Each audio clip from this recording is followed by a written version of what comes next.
Di tanah Parahyangan, gunung-gunung menjulang tinggi bagaikan tiang langit.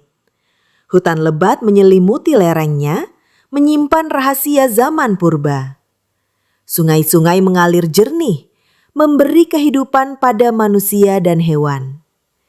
Di antara keindahan itu, tersimpan benda pusaka yang kelak dikenal sebagai kujang. Orang-orang tua sering berbisik tentang senjata bertuah itu dalam cerita Api Unggun. Konon, para leluhur Sunda percaya bahwa gunung bukan sekadar tanah dan batu. Gunung adalah tempat bersemayamnya roh agung dan penjaga jagat. Dari sinilah asal segala kehidupan dan juga asal segala pusaka. Maka, bila sebuah senjata ditempa dari batu atau logam gunung, ia akan membawa roh kekuatan. Kujang lahir dari keyakinan ini. Pada masa kerajaan Tarumanagara, hiduplah seorang empu bernama Raksadipa. Ia dikenal bukan hanya sebagai pandai besi, tapi juga pendeta yang memahami rahasia alam. Tangannya mampu mengubah logam biasa menjadi senjata sakti. Namun, ia tak sembarang membuat pusaka, sebab setiap bentuk harus menyatu dengan jiwa pembuatnya. Suatu malam, Raksadipa bermimpi didatangi harimau putih. Harimau itu berpesan agar ia membuat senjata yang bukan hanya untuk perang, melainkan untuk menjaga harmoni. Bentuknya harus mencerminkan tumbuhan, binatang, dan roh manusia. Saat terbangun, ia tahu bahwa mimpinya adalah wahyu. Maka, ia mulai menempa kujang pertama. Raksadipa menyalakan tungku besarnya dengan kayu jati kering. Api menyala menyembur ke langit malam, menyalakan wajahnya yang penuh tekad. Ia memanaskan besi hitam dari perut gunung, lalu mencelupkannya ke dalam air sungai Citarum. Asap putih mengepul, seolah roh gunung dan air bertemu. Setiap ketukan palu memantul bagai mantra kuno. Para muridnya menatap kagum, sebab gurunya tidak sekadar menempa logam. Ia melantunkan doa dan bait puisi Sunda kuna. Kujang ini bukan sekadar senjata, melainkan lambang persatuan manusia dengan alam, ujarnya. Maka lahirlah bilah logam bercabang aneh. Bilah itu ramping, namun kokoh, melengkung seperti pucuk daun muda. Ujungnya runcing, namun sisi lain menyerupai paruh burung. Ada tonjolan menyerupai tunas tumbuhan, seakan hidup dan bertumbuh. Para murid heran, sebab bentuk ini tak mirip tombak atau pedang. Raksadipa tersenyum dan berkata, "Inilah bahasa alam. Kujang menyimpan rahasia daun, binatang, dan manusia sekaligus." Murid-muridnya mencatat bentuk itu dalam lontar, memberi nama sesuai penglihatan. Kujang. Nama itu berasal dari kata kujang, yang berarti tajam dan bercabang. Suatu malam Raksadipa kembali bermimpi. Harimau putih datang lagi, kali ini duduk di tepi hutan bambu. Ia berpesan bahwa kujang tidak boleh dibuat untuk keserakahan.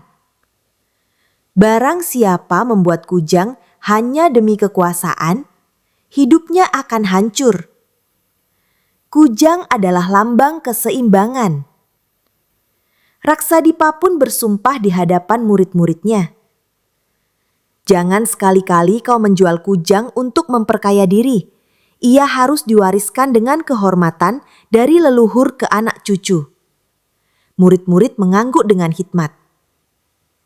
Sejak itu, kujang menjadi pusaka yang hanya dibuat pada saat-saat sakral. Kabar tentang kujang pertama menyebar ke telinga Raja Tarumanagara. Sang raja penasaran dan memanggil Raksadipa ke keraton. Ketika kujang diperlihatkan, raja takjub akan bentuknya yang unik. Senjata itu lebih mirip karya seni daripada alat perang. Namun ketika diuji, kujang mampu menebas batang bambu setebal lengan hanya dengan sekali tebas. Sang raja lalu menyimpan kujang itu sebagai pusaka kerajaan. Ia memerintahkan agar bentuk kujang dijaga rahasianya. Hanya keluarga kerajaan dan para empu tertentu yang boleh memilikinya. Di keraton, kujang diletakkan di ruang penyimpanan pusaka, namun bukan hanya sebagai senjata, melainkan simbol keagungan. Para resi menganggapnya lambang kekuatan raja yang menyatu dengan rakyat. Kujang dianggap sebagai penghubung antara manusia, alam, dan dewa. Upacara khusus diadakan tiap tahun. Sang raja bersemedi sambil memegang kujang. Para brahmana membakar dupa, sementara rakyat menari dan bernyanyi di alun-alun. Kujang dianggap telah menjadi pusaka keramat, bukan sekedar benda logam. Namun, tidak semua murid Raksadipa setia pada wasiat gurunya. Seorang murid bernama Wiralangkara diam-diam membuat kujang untuk dijual kepada bangsawan kaya. Ia percaya bahwa dengan menjual pusaka sakti, ia bisa meraih harta dan kedudukan. Raksadipa murka ketika mengetahui pengkhianatan itu. Ia mengusir Wiralangkara dari padepokannya. "Engkau telah melanggar janji. Kujang yang lahir dari keserakahan akan menelan pemiliknya." Namun Wiralangkara tak peduli. Ia tetap melanjutkan perbuatannya. Kujang buatan Wiralangkara memang tampak indah, namun tak memiliki ruh sejati. Saat seorang bangsawan menggunakannya di medan perang, kujang itu patah. Bangsawan itu pun tewas seketika. Kabar buruk menyebar dan nama Wiralangkara tercemar. Malam harinya, ia bermimpi dihantui harimau putih. Hewan itu mengaum, menerkam, lalu menghilang. Keesokan paginya, Wiralangkara ditemukan mati di hutan dengan tubuh penuh luka cakar. Orang-orang percaya itulah kutukan kujang. Sejak itu, wasiat Raksadipa semakin diyakini kebenarannya. Raksadipa semakin tua, namun semangatnya tetap menyala. Ia mengajarkan pada murid-muridnya bahwa kujang bukan hanya pusaka, melainkan warisan leluhur yang menyimpan roh Sunda. Selama kujang dijaga, selama itu pula roh leluhur kita akan hidup, ujarnya. Sebelum wafat, ia menyerahkan kujang pertama kepada raja. Ia juga meninggalkan naskah lontar berisi doa, tata cara, dan makna setiap bentuk kujang. Murid-muridnya bersumpah untuk menjaga pusaka ini turun-temurun. Maka kisah kujang pun menjadi bagian dari sejarah dan darah orang Sunda. Kerajaan Tarumanagara kian makmur, namun tetangganya iri. Pasukan dari timur mulai menjarah desa-desa perbatasan. Rakyat gelisah, raja pun memanggil para empu untuk menyiapkan senjata. Namun tak ada yang setangguh kujang pusaka Raksadipa. Sang raja kemudian menghunus kujang itu di depan pasukannya. "Inilah lambang jiwa kita. Selama kujang ini menyala, Sunda takkan runtuh," teriaknya. Sorak prajurit membahana. Mereka merasa dilindungi kekuatan gaib. Kujang pun ikut berangkat ke medan perang. Di tepi sungai, pasukan Tarumanagara bertempur melawan musuh yang jumlahnya berlipat. Prajurit Sunda tak gentar, sebab mereka percaya pada pusaka kujang. Konon, ketika sang raja mengayunkannya, cahaya putih berkilau menyilaukan musuh. Banyak prajurit lawan lari ketakutan, mengira kujang adalah taring harimau jelmaan dewa. Tarumanagara pun menang telak. Sejak itu, kujang dikenal bukan hanya sebagai senjata, tapi juga sebagai jimat kemenangan. Namanya mulai harum di seluruh tanah Jawa. Kemenangan itu membuat raja memerintahkan agar ilmu pembuatan kujang diwariskan. Para murid Raksadipa yang tersisa mengajar di berbagai daerah. Masing-masing menciptakan varian bentuk.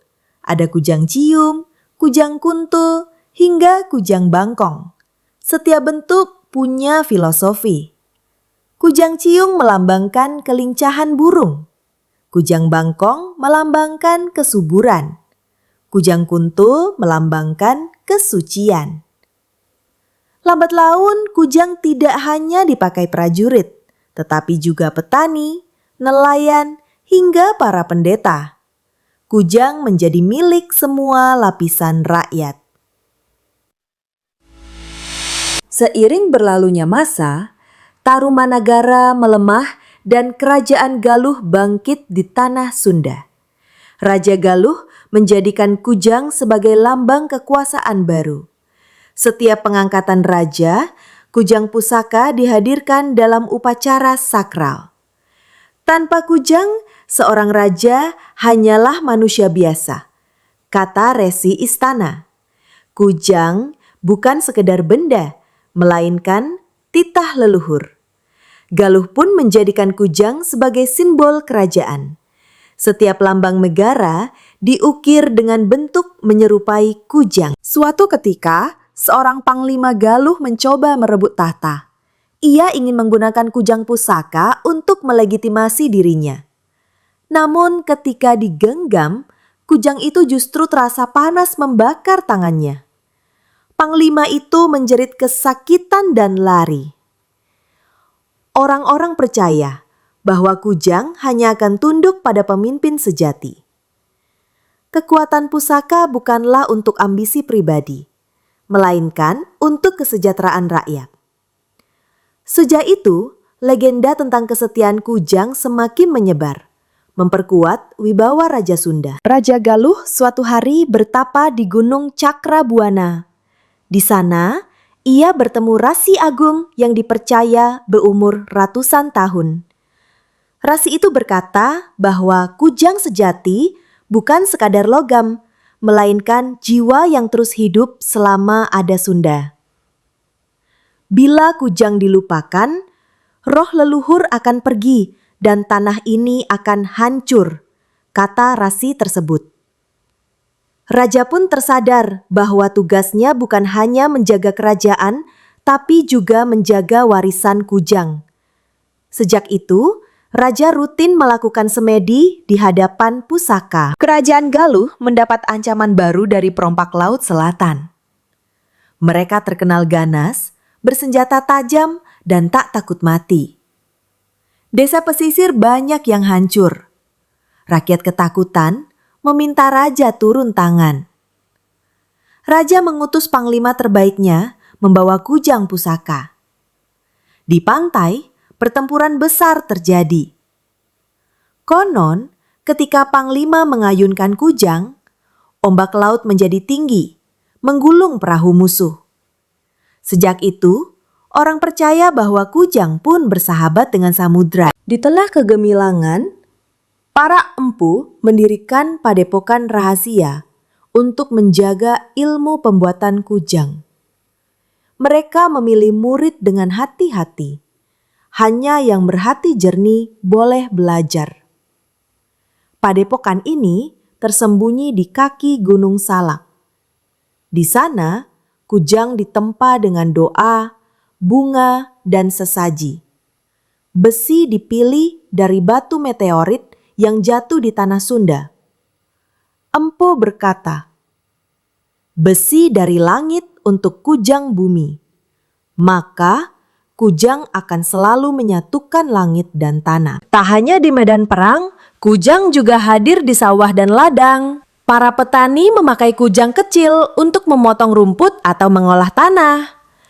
Mereka percaya kujang membawa berkah kesuburan. Dalam upacara panen, kujang disimpan di lumbung padi sebagai lambang penjaga Dewi Sri. Anak-anak kecil diajarkan bahwa kujang adalah saudara petani, bukan sekadar senjata. Kujang pun menjadi bagian dari kehidupan sehari-hari rakyat Sunda. Suatu malam, seorang empu muda bermimpi melihat kujang raksasa menyala merah di langit. Api menjilat bumi, sementara suara gaib berkata, akan datang masa ketika kujang terancam dilupakan. Ia terbangun dengan tubuh gemetar. Ia pun menulis mimpinya dalam lontar, mewasiatkan pada generasi selanjutnya. Bila kujang hanya dianggap besi, ia akan mati. Tetapi bila kujang tetap dihormati, ia akan hidup selama-lamanya. Wasiat itu kelak menjadi ramalan yang terus dikenang. Kerajaan Galuh akhirnya bersatu dengan Sunda, melahirkan Pajajaran yang agung. Istana megah berdiri di Pakuan, dikelilingi tembok dan sungai jernih. Raja pertama Pajajaran membawa kujang pusaka sebagai tanda sahnya kekuasaan. Para bangsawan bersujud ketika kujang diangkat tinggi. Inilah jiwa Sunda, inilah nafas Pajajaran, seru sang raja. Sejak itu, kujang bukan lagi hanya pusaka perang, melainkan mahkota yang tak kasat mata. Rakyat meyakini kerajaan akan langgeng selama kujang dijaga. Kabar kejayaan Pajajaran sampai ke negeri seberang lautan. Duta dari Malaka, Jawa Timur, bahkan Tiongkok datang membawa hadiah. Mereka heran ketika melihat simbol kerajaan bukan mahkota emas, melainkan kujang sederhana dari besi. Namun ketika dijelaskan maknanya, para duta kagum. Senjata ini bukan sekedar besi, melainkan lambang roh rakyat, ujar resi istana. Banyak duta pulang membawa kisah tentang kujang.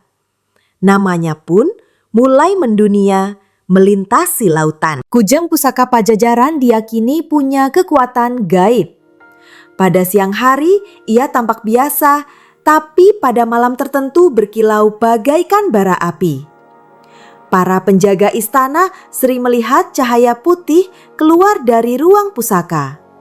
Seorang resi berkata, kujang hidup di dua dunia, dunia manusia dan dunia roh. Karena itu, kujang selalu disimpan dengan upacara khusus, disiram air bunga, dan dipuja dengan mantra. Ia adalah pintu antara dunia kasat mata dan gaib. Untuk menjaga semangat rakyat, raja mengadakan sayembara tahunan. Prajurit terbaik diuji kekuatannya. Namun pemenang tidak diberi emas atau perhiasan. Hadiah utamanya adalah kehormatan menyentuh kujang pusaka. Para prajurit yang beruntung mengaku merasakan tubuhnya ringan, seakan diselimuti cahaya. Aku seperti menjadi bagian dari bumi dan langit sekaligus, kata salah seorang pemenang. Sejak itu, kujang dianggap juga mampu memberi kekuatan batin. Meski Pajajaran makmur, pemberontakan sesekali muncul di perbatasan. Seorang bangsawan angkuh mencoba merebut tahta dengan membawa prajurit bayaran. Ia yakin mampu melawan karena jumlah pasukannya banyak. Namun ketika berhadapan dengan Panglima Pajajaran yang membawa kujang pusaka, pasukan pemberontak goyah. Banyak yang menyerah sebelum perang dimulai.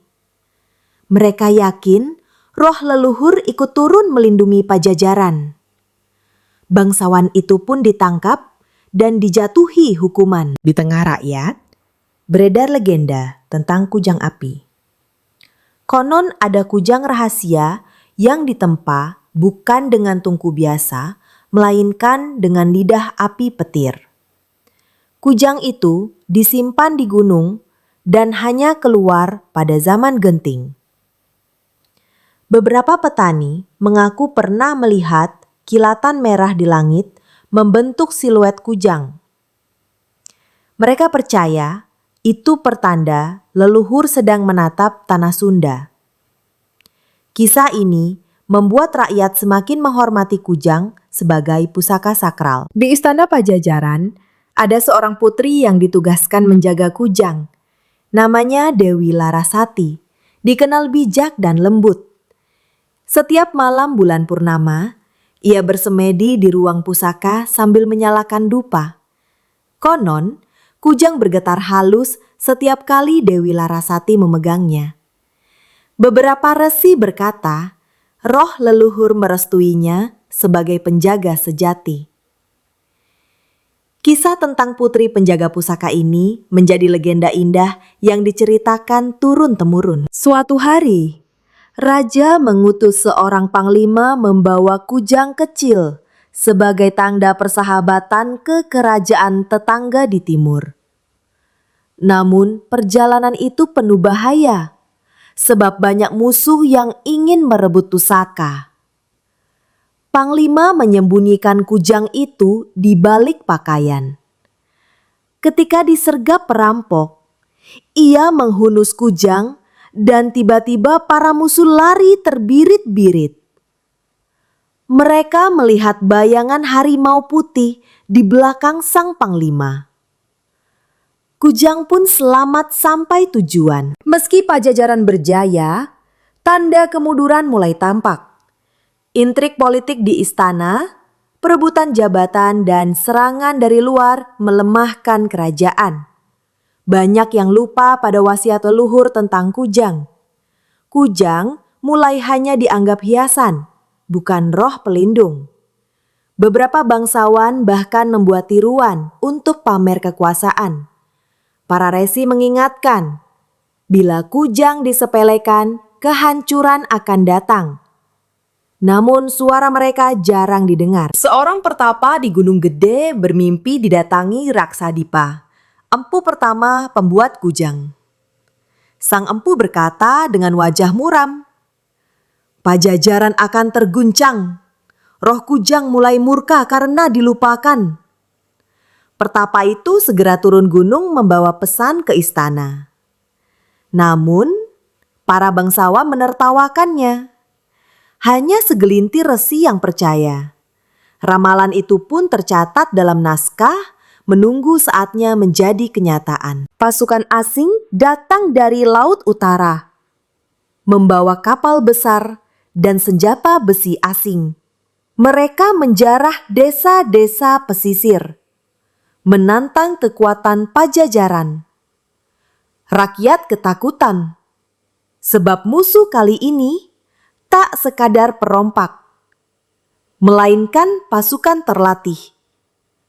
Raja memerintahkan pasukan turun dengan membawa kujang pusaka. Pertempuran pecah di tepi pantai. Meski awalnya unggul, pasukan Pajajaran kewalahan menghadapi serangan yang terus-menerus. Ramalan pertapa di Gunung Gede mulai terasa. Di tengah gentingnya perang, muncul pengkhianatan di dalam istana. Seorang bangsawan yang tamak berpihak pada musuh demi imbalan. Ia membuka rahasia strategi Pajajaran. Akibatnya, banyak benteng mudah ditembus. Resi istana menangis. Inilah akibat kujang disepelekan. Roh leluhur marah dan manusia sendiri yang merusak tanahnya. Namun, suara mereka tenggelam oleh hiruk pikuk perang. Pajajaran mulai kehilangan wibawanya. Saat musuh menyerbu Pakuan, rakyat berusaha menyelamatkan pusaka. Dewi Larasati, sang putri penjaga, membawa kujang utama keluar dari istana. Ditemani beberapa prajurit setia, ia melarikan diri ke arah pegunungan. Namun dalam perjalanan, rombongan itu diserang. Banyak yang gugur dan Dewi Larasati menghilang bersama kujang. Sejak itu, tak ada yang tahu di mana pusaka utama Pajajaran disembunyikan. Legenda mengatakan, kujang itu menunggu pemilik sejati. Musuh akhirnya mendoblak tembok Pakuan. Istana terbakar, rakyat tercerai-berai, dan raja gugur dengan gagah berani. Pajajaran jatuh menjadi kenangan pahit bagi rakyat Sunda. Namun, meski kerajaan hancur, semangatnya tidak padam. Para resi membawa naskah dan pusaka kecil ke pelosok desa. Mereka berpesan, kerajaan bisa runtuh, tapi kujang harus tetap hidup. Itulah yang membuat warisan tetap terjaga. Malam setelah Pajajaran jatuh, banyak rakyat melihat cahaya putih melayang di atas reruntuhan istana. Orang-orang percaya itu roh leluhur yang menjaga tanah Sunda. Cahaya itu menyerupai bentuk kujang raksasa di langit. Para tetua berkata, leluhur tidak mati, mereka hanya menunggu kebangkitan. Sejak itu, kujang makin dianggap sebagai simbol roh yang tidak bisa dihancurkan oleh senjata musuh. Kujang menjadi api dalam hati rakyat. Para empu terakhir menyembunyikan ilmu pembuatan kujang di naskah rahasia. Mereka menulis doa, bentuk, dan tata cara dalam aksara Sunda kuna. Naskah itu disembunyikan di gua dan lumung padi. Mereka yakin suatu hari ilmu ini akan dibutuhkan lagi. Kujang bukan sekedar besi. Siapapun yang membuatnya tanpa doa akan membawa malapetaka. Ilmu itu hanya diwariskan secara lisan pada murid pilihan. Tanpa istana, kujang kembali ke rakyat.